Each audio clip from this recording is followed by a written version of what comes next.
नमस्कार दोस्तों, स्वागत है आपका आपके अपने चैनल भक्ति आपके द्वारे पर। मैं हूं आपकी दोस्त लता शर्मा। आज मैं आपसे इस वीडियो में बात करने वाली हूं 16 सोमवार व्रत पूजा के बारे में, उसके महत्व के बारे में और ये व्रत क्यों किए जाते हैं, कब से शुरू करने चाहिए, इनका पूजा का समय क्या होता है, इसकी सामग्री क्या होती है, 16 सोमवार की पूजा की विधि क्या होती है, उसके नियम क्या होते हैं, व्रत कथा क्या होती है और उसकी उद्यापन विधि के बारे में आज मैं आपसे इस एक वीडियो में बात करूंगी। लेकिन उससे पहले अगर आपको मेरा ये वीडियो पसंद आता है तो मेरे वीडियो को लाइक और चैनल को सब्सक्राइब जरूर कीजिएगा। और हाँ, अगर आपको ये वीडियो किसी के लिए हेल्पफुल लगता है तो उसे शेयर भी जरूर कीजिएगा। तो आइए फिर शुरू करते हैं। सोमवार का दिन भगवान शिव को समर्पित होता है। कहा जाता है अगर कोई व्यक्ति लगातार 16 सोमवार का व्रत करता है तो उसे अपने वैवाहिक जीवन में किसी भी प्रकार की समस्या नहीं होती और उसी के साथ उसे शिव और पार्वती का आशीर्वाद भी प्राप्त होता है। वैसे तो 16 सोमवार के व्रत को पार्वती जी ने शुरू किया था। सती माता ने दूसरे जन्म में पार्वती का अवतार लेकर शिव जी को फिर से जीवन साथी के तौर पर प्राप्त किया था। इसके लिए उन्होंने 16 सोमवार का व्रत करके कड़ी तपस्या भी की थी। तब से ही माना जाता है कि अगर कोई व्यक्ति 16 सोमवार का व्रत करता है तो उसे उसकी वैवाहिक जीवन की सारी परेशानियों से मुक्ति मिल जाती है और साथ ही उसे माता पार्वती और शिव जी का आशीर्वाद भी प्राप्त हो जाता है। 16 सोमवार का व्रत सावन माह के पहले सोमवार से शुरू करना उत्तम माना जाता है। लेकिन अगर आप सावन में ये व्रत शुरू नहीं कर पाते हैं तो इसे चैत्र, मार्गशीर्ष और वैशाख मास के पहले सोमवार से भी आरंभ कर सकते हैं। इस व्रत को सोमवार के दिन सूर्योदय से आपको शुरू करना चाहिए और शाम की पूजा के बाद प्रसाद ग्रहण करने के बाद इसका व्रत का पारण कर देना चाहिए। शिव महापुराण के अनुसार 16 सोमवार व्रत की पूजा दिन के तीसरे प्रहर यानी कि 4 बजे के आसपास शुरू करनी चाहिए। सूर्यास्त से पहले पूजन संपूर्ण हो जानी चाहिए। ग्रंथों के अनुसार शिव पूजा प्रदोष काल में पूर्ण फलदायी मानी जाती है। अब देखते हैं 16 सोमवार व्रत की सामग्री। इसमें हमें क्या क्या चाहिए होता है? शिवलिंग, पंचामृत जो कि दूध, दही, घी, शहद और शक्कर से मिलकर के पंचामृत बनता है, वो पंचामृत चाहिए होता है। जनेऊ, दीप, धतूरा, इत्र, रोली, अष्टगंध, सफेद वस्त्र, बेलपत्र, धूप, पुष्प, सफेद चंदन, भांग, भस्म, गन्ने का रस, फल, मिठाई, मां पार्वती की 16 श्रृंगार की सामग्री जैसे चूड़ी, बिंदी, चुनरी, पायल, बिछिया, मेहंदी, कुमकुम, सिंदूर, काजल आदि ये सभी सामग्री आपको 16 श्रृंगार में माता पार्वती के लिए चाहिए होती है। और ये सभी सामग्री मैं आपको डिस्क्रिप्शन बॉक्स में मेंशन कर दूंगी, आप वहां से देख लीजिएगा। और हाँ, अगर इसमें से कोई भी सामग्री आपके पास में नहीं हो तो आपको परेशान होने की जरूरत नहीं है। आपके पास में जो आपको मिल जाए, आज आसानी से जो आप उपलब्ध हो जाए आपके पास, वो सामग्री से आप पूजा कर सकते हैं। 16 सोमवार के जो व्रत होते हैं वो सबसे लोकप्रिय व्रतों में से माने जाते हैं। अविवाहित इस व्रत से मनचाहा वर पा सकती हैं। वैसे ये व्रत हर उम्र और हर वर्ग के व्यक्ति कर सकते हैं, लेकिन नियम की पाबंदी के चलते वही लोग इसे करें जो क्षमता रखते हैं। विवाहित इसे करने से पहले ब्रह्मचार्य नियम का ध्यान रखें। व्रत के विशेष कुछ नियम होते हैं। आइए जानते हैं कि 16 सोमवार की 16 बातें क्या होती हैं। पहली बात, सूर्योदय से पहले उठकर पानी में कुछ काले तिल डालकर नहाना चाहिए। दूसरा, इस दिन सूर्य को हल्दी मिश्रित जल अवश्य चढ़ाना चाहिए। अब भगवान शिव की उपासना करनी चाहिए। सबसे पहले तांबे के पात्र में शिवलिंग को रखना चाहिए। भगवान शिव का अभिषेक जल या गंगा जल से करना चाहिए, परंतु विशेष मनोकामनाओं की पूर्ति के लिए दूध, दही, घी, शहद, चने की दाल, सरसों का तेल, काले तिल आदि कई सामग्रियों से भी आप अभिषेक करके विधि प्रचलित कर सकते हैं। इसके बाद ओम नमः शिवाय मंत्र का जाप करते हुए श्वेत पुष्प, सफेद चंदन, चावल, पंचामृत, सुपारी, फल और गंगा जल या स्वच्छ जल से भगवान शिव और मां पार्वती का पूजन करना चाहिए। अभिषेक के दौरान पूजन विधि के साथ साथ मंत्रों का जाप भी बेहद आवश्यक माना जाता है। महामृत्युंजय मंत्र, भगवान शिव का पंचाक्षरी मंत्र या अन्य मंत्र, जो मंत्र आपको कंठस्थ हो उसी मंत्र का जाप करते हुए पूजा अर्चना करनी चाहिए। शिव पार्वती की पूजा के बाद सोमवार की व्रत की कथा जो होती है वो आपको जरूर सुननी चाहिए। आरती करने के बाद भोग लगाएं और घर परिवार में बांटने के बाद स्वयं ग्रहण करें। नमक रहित प्रसाद आपको ग्रहण करना चाहिए, उसमें नमक नहीं होना चाहिए। आपको दिन में नहीं सोना है। प्रति सोमवार पूजन का समय आपको निश्चित रखना है, एक ही समय पर आपको पूजा करनी है। प्रति सोमवार एक ही समय पर आपको प्रसाद भी ग्रहण करना है। प्रसाद में आप तुलसी, लौंग, चूरमा, खीर और लड्डू में से अपनी क्षमता के अनुसार किसी एक चीज का आप चयन कर सकते हैं। 16 सोमवार तक जो खाद्य सामग्री आप ग्रहण करें उसे एक स्थान पर बैठकर ही ग्रहण करें, चलते फिरते आपको ग्रहण नहीं करनी है। प्रति सोमवार एक विवाहित जोड़े को उपहार आपको जरूर देना चाहिए, चाहे वो फल हो, वस्त्र हो, मिठाई हो, जो भी आपकी इच्छा अनुसार जो आप दे सकते हैं वो आप दे दीजिए।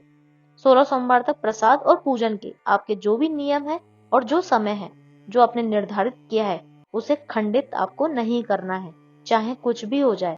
जिस दिन आपने पहले सोमवार का व्रत किया है, आपने जिस समय पर पूजा की है और जिस समय पर आपने प्रसाद ग्रहण किया है, आपको हर सोमवार तक उसी समय पूजा भी करनी है और प्रसाद भी ग्रहण करना है। आपको अपना समय जो है वो अलग नहीं करना है। इन नियमों को आपको जरूर ध्यान रखना है। तो आइए अब देखते हैं 16 सोमवार की पूजा विधि के बारे में। उससे पहले हमें व्रत का संकल्प करना जरूरी होता है। कोई भी व्रत हम जब करते हैं तो हमें व्रत का संकल्प सबसे पहले करना चाहिए। इसके लिए हमें क्या करना है? सबसे पहले हाथ में जल लेंगे, अक्षत, पान का पत्ता, सुपारी और कुछ सिक्के लेकर संकल्प करेंगे। फिर इन सभी वस्तुओं को भगवान शिव की मूर्ति के सामने समर्पित कर देंगे। उसके बाद हाथ में अक्षत या फूल लेकर दोनों हाथ जोड़कर भगवान शिव का आह्वान करेंगे। हाथ में लिए हुए जो फूल है और जो अक्षत है वो भगवान शिव को समर्पित करेंगे। सबसे पहले भगवान शिव पर हम जल चढ़ाएंगे। जल के बाद में हम सफेद वस्त्र उन्हें अर्पित करेंगे। सफेद चंदन से भगवान शिव को तिलक लगाएंगे और तिलक पर अक्षत जरूर लगाने चाहिए। सफेद चंदन से शिवलिंग पर दाएं हाथ की 3 उंगलियों से त्रिपुंड बनाते हैं। अन्य पूजा जो सामग्री है वो भगवान शिव पर अर्पित करते हैं। देवी पार्वती को 16 श्रृंगार की सामग्री चढ़ाएंगे और धूप दीप भोग लगाकर सोमवार व्रत की जो कथा है वो उसका श्रवण करेंगे। 16 सोमवार व्रत में आटे, गुड़ और घी से चूरमा बनाकर भोग लगाया जाता है। इसके 3 हिस्से करके शिव जी को अर्पित किए जाते हैं। अंत में शिव जी के मंत्रों का जाप किया जाता है, शिव चालीसा पाठ पढ़ी जाती है और उनके बाद में आरती की जाती है। अब प्रसाद का पहला हिस्सा गाय को दे देंगे, दूसरा हिस्सा खुद खाएंगे और तीसरा हिस्सा अन्य लोगों में बांट देंगे। तो आइए अब सुनते हैं 16 सोमवार की व्रत कथा के बारे में। एक बार भगवान शिव पार्वती के साथ भ्रमण करते हुए मृत्युलोक की अमरावती नगर में पहुंचे। उस नगर के राजा ने भगवान शिव का एक विशाल मंदिर बनवा रखा था। शिव और पार्वती उस मंदिर में रहने लगे। एक दिन पार्वती जी ने भगवान शिव से कहा, हे प्राणनाथ, आज मेरी चौसर खेलने की इच्छा हो रही है। पार्वती जी की इच्छा जानकर शिव पार्वती के साथ चौसर खेलने बैठ गए। खेल प्रारंभ होते ही उस मंदिर का पुजारी वहां पर आ गया। माता पार्वती जी ने पुजारी से पूछा, हे पुजारी, ये बताइए कि इस बाजी में किसकी जीत होगी? तो ब्राह्मण पुजारी ने कहा कि महादेव जी की, परंतु चौसर में शिव जी की पराजय हुई और माता पार्वती जी की जीत हो गई। तब ब्राह्मण को उन्होंने झूठ बोलने के अपराध में कोढ़ी होने का श्राप दे दिया। शिव और पार्वती उस मंदिर से कैलाश पर्वत लौट आए। पार्वती जी के श्राप के कारण पुजारी कोढ़ी हो गए। नगर के स्त्री पुरुष उस पुजारी की परछाई से भी दूर रहने लगे।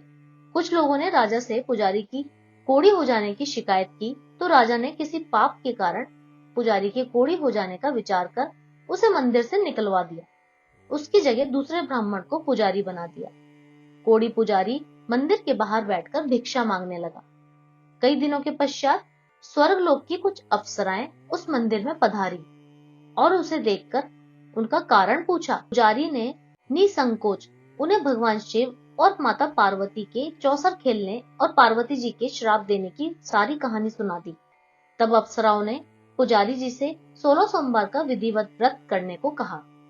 पुजारी द्वारा पूजन विधि पूछने पर अप्सराओं ने कहा, सोमवार के दिन सूर्योदय से पहले उठकर स्नान आदि से निवृत्त होकर स्वच्छ वस्त्र पहनकर आधा सेर गेहूं का आटा लेकर उसके 3 भाग बनाना।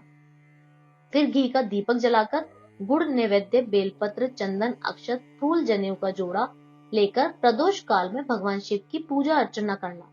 पूजा के बाद उन 3 भागों को एक भाग भगवान शिव को अर्पण करना, एक भाग खुद ग्रहण करना और एक भाग भगवान का प्रसाद मानकर वहां उपस्थित सभी स्त्री, पुरुष और बच्चों को बांट देना।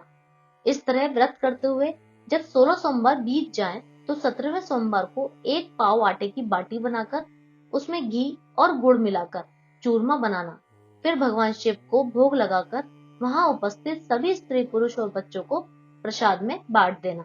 इस तरह 16 सोमवार व्रत करने और व्रत कथा सुनने से भगवान शिव तुम्हारे कोढ़ को नष्ट करके तुम्हारी सभी मनोकामनाएं पूरी कर देंगे। इतना कहकर अप्सराएं स्वर्गलोक को चली गई। पुजारी ने अप्सराओं के कथा अनुसार 16 सोमवार का विधिवत व्रत किया। फलस्वरूप भगवान शिव की अनुकंपा से उनका कोढ़ नष्ट हो गया। राजा ने उसे फिर मंदिर का पुजारी बना दिया।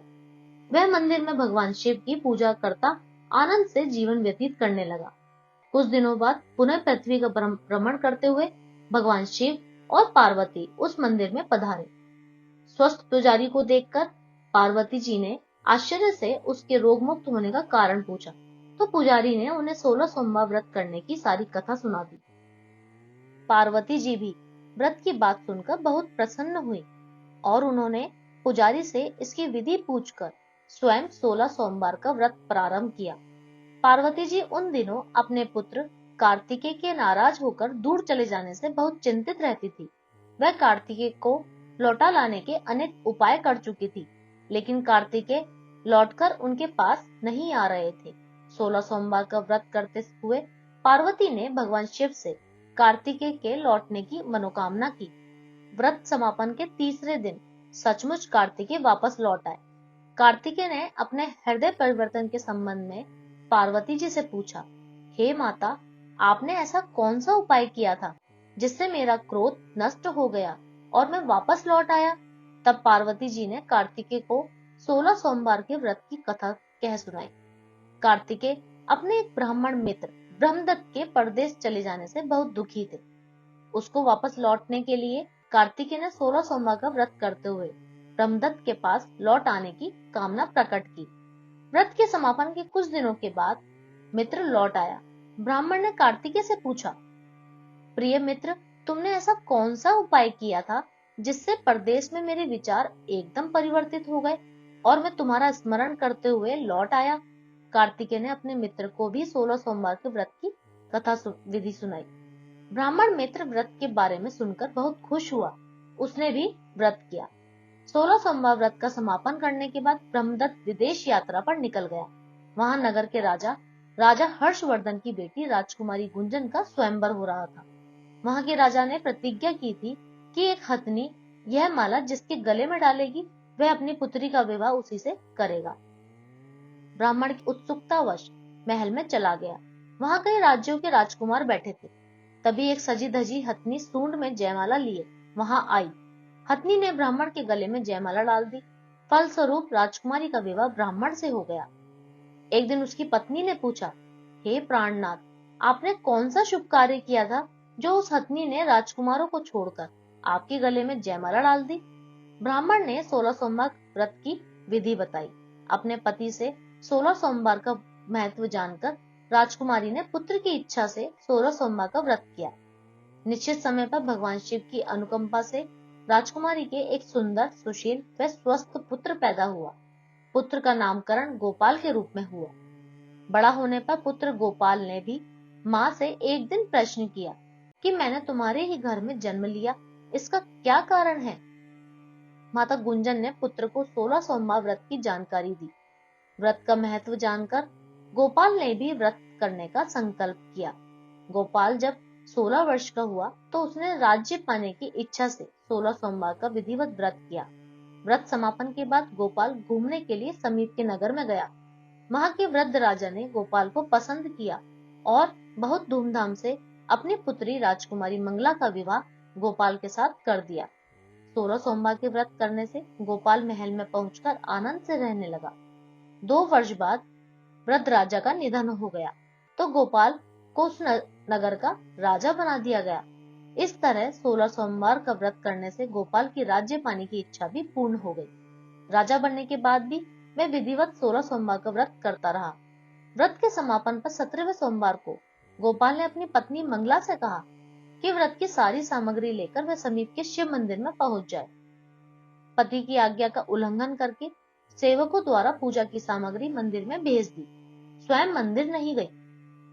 जब राजा ने भगवान शिव की पूजा पूरी की तो आकाशवाणी हुई, हे राजन, तेरी रानी ने 16 सोमवार का व्रत का अनादर किया है, सो रानी को महल से निकाल दे, नहीं तो तेरा सब वैभव नष्ट हो जाएगा। आकाशवाणी सुनकर उसने तुरंत महल में पहुंचकर अपने सैनिकों को आदेश दिया कि रानी को दूर किसी नगर में छोड़ आओ। सैनिकों ने राजा की आज्ञा का पालन करते हुए उसे तत्काल उसे घर से निकाल दिया। रानी भूखी प्यासी उस नगर में भटकने लगी। रानी को उस नगर में एक बुढ़िया मिली। वह बुढ़िया सूत काट कर बाजार में बेचने जा रही थी, लेकिन उस बुढ़िया से सूत उठ नहीं रहा था। बुढ़िया ने रानी से कहा, बेटी, यदि तुम यह मेरा सूत उठाकर बाजार तक पहुंचा दो और सूत बेचने में मेरी मदद करो तो मैं तुम्हें धन दूंगी।